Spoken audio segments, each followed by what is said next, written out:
Karibu sana ndugu mtazamaji katika station ya kupendwa ya Kinanda Maarifa TV. Usisahau kulike na subscribe ili wa kwanza kupata taarifa mbalimbali. Marekani imesema kwamba Irani inapanga kupeleka silaha aina ya drone katika Urusi ili kuweza kuisaidia katika vita vyake vya Urusi na Ukraine. Kwa taarifa tulizofikia kwamba mshauri wa usalama wa Marekani Jake Sullivan amesema Jumatatu tarehe 11 mwezi wa 7 2022 kwamba ndege zisizojulikana zinaweza kupokelewa muda wowote usiojulikana, ambapo ni pamoja na muda wa mafunzo jinsi ya kutumia hizo drone haraka iwezekanavyo mwezi huu wa 7, ambapo Urusi inategemea kupokea huo msaada kwa mshirika wake mkubwa Irani, hasimu mkubwa wa Magharibi.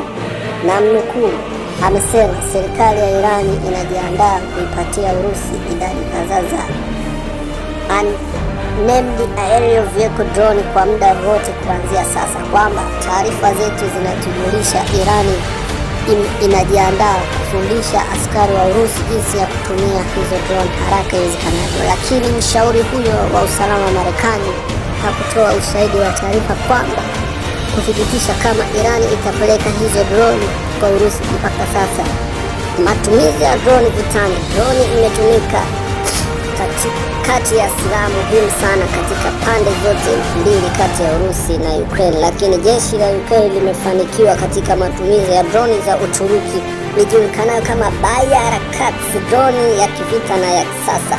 Marekani na washirika wao wameisambazia Ukraine aina nyingi za drone ndogo.